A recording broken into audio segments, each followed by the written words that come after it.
ને હવે કાયદાનું ભાન કરાવવામાં આવશે કારણ કે અમદાવાદના રખિયાલમાં પણ કંઈક આવી જ સ્થિતિ છે। જાહેરમાં હથિયાર લઈને દાદાગીરી કરનારાના ઘર પર દાદાનું બુલડોઝર ફરવા જઈ રહ્યું છે।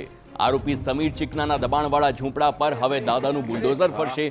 ગરીબ નજર નજીક અકબરનગરના છાપરા ખાતે આરોપી સમીરનું ઘર તોડી પાડવામાં આવશે। ડિમોલિશનની કાર્યવાહી માટે એએમસી અને પોલીસની ટીમ હાલ પહોંચી છે અને દબાણ હટાવવાની કામગીરી ચાલી રહી છે। તો અન્ય આરોપીઓના ઘર પર પણ આવી જ રીતે દબાણ હટાવવા અને હથોડા વડે ઘર તોડવામાં આવી રહ્યા છે અને સમીર ચિકનાનું ઘર પણ તેના ઘર પર પણ દાદાનું બુલડોઝર ફરશે તે નક્કી છે।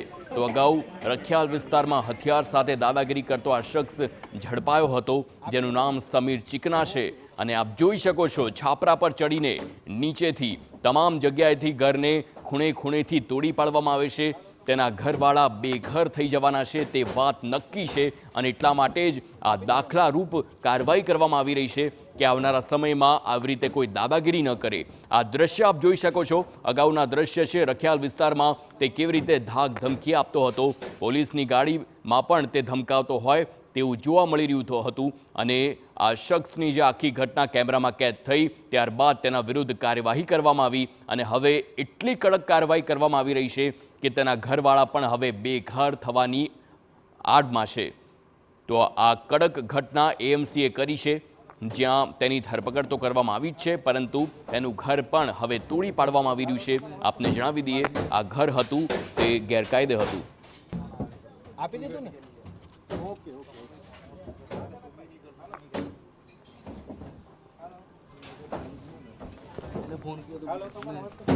તો આ સમગ્ર મામલે વાત કરવા સંવાદદાતા સચિન પાટીલ જોડાઈ ગયા છે કારણ કે તે ખુદ તે સ્થળ પર હાજર છે। તેમની સાથે સીધી વાત કરીશું।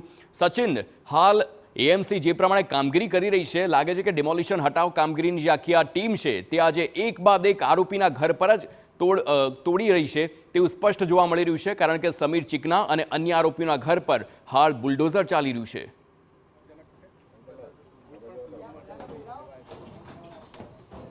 જગદીશ, અત્યારે મારી બરાબર પાછળ તમે જે જોઈ રહ્યા છો આમાં આના પહેલા જે પ્રિમાઇસીસ તોડવામાં આવી છે, જે મકાન તોડવામાં આવ્યું છે એ મકાન અલ્તાફ અને ફઝલ બંનેનું મળીને છે અને આ બીજી પ્રિમાઇસીસ છે એ પણ અલ્તાફ અને ફઝલની મળીને જ છે અને એ ડિમોલિશન જે છે એ કરવામાં આવી રહ્યું છે અને અત્યારની જે કામગીરી છે એ કામગીરી આપણે જોઈ પણ રહ્યા છીએ કે જે પ્રકારના ઇલીગલ કન્સ્ટ્રક્શન કરીને પોતે રૂપિયા આજે ભાડેથી જે કમાવતા હતા અને સાથે જ સાથે જે લો એન્ડ ઓર્ડર છે એના માટે પણ ખતરો હતા, આ સાથે જ સાથે સમીર ચિકના એનું પણ આ જે ગેરકાયદેસર કન્સ્ટ્રક્શન છે એને પણ હટાવવાની કામગીરી હાથ ધરવામાં આવનારી છે।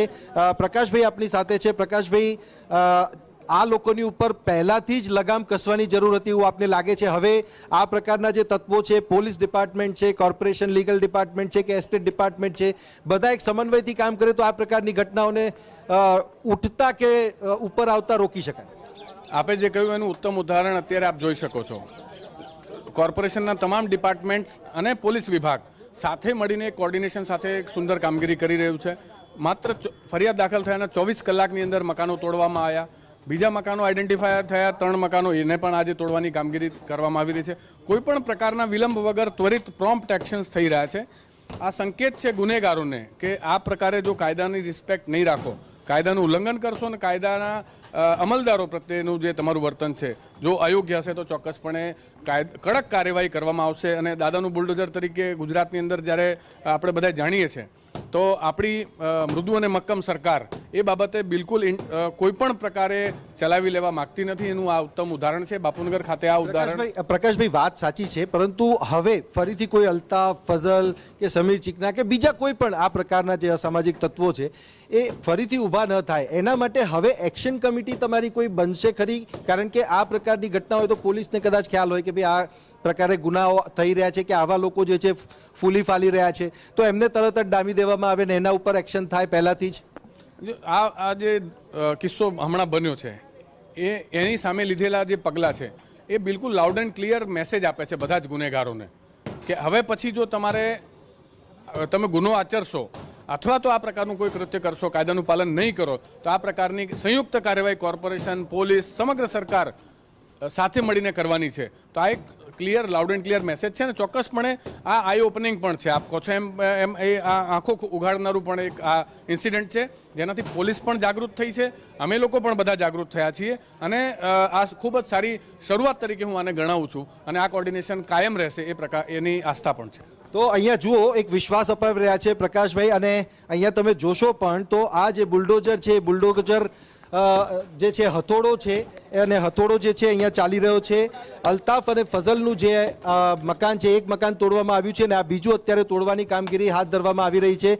આ સિવાય પણ હજુ ત્રીજું જે પ્રિમાઇસીસ છે, જે કન્સ્ટ્રક્શન છે, એને તોડવા માટેની પ્રક્રિયા હાથ ધરાશે, જે સમીર ચિકનાની છે, અને એની સામે પણ જે શરીર સંબંધી ગુનાઓ નોંધવામાં આવ્યા છે. અને સાથે જ સાથે આ એવા લોકો છે કે જે આ પ્રકારના ગેરકાયદેસર જગ્યા ઉપર મકાનો બનાવીને ભાડું તો વસૂલે જ છે, પરંતુ જે અસામાજિક તત્વો છે કે જે કાયદો અને વ્યવસ્થાની સ્થિતિ ઉપર સવાલ ઊભા કરે છે, ત્યારે એવા લોકોની સામે આ એક્શન લેવામાં આવી રહ્યા છે. અને ભવિષ્યમાં પણ આ એક ઉદાહરણાત્મક આખી પ્રક્રિયા જે છે એને ગણાવી રહ્યા છે કોર્પોરેશનમાંથી પ્રકાશ ગુર્જર અને પોલીસ વિભાગ.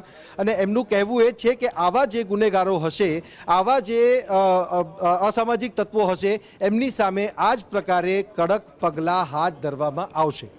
જગદીશ. આભાર સચિન સમગ્ર માહિતી બદલ.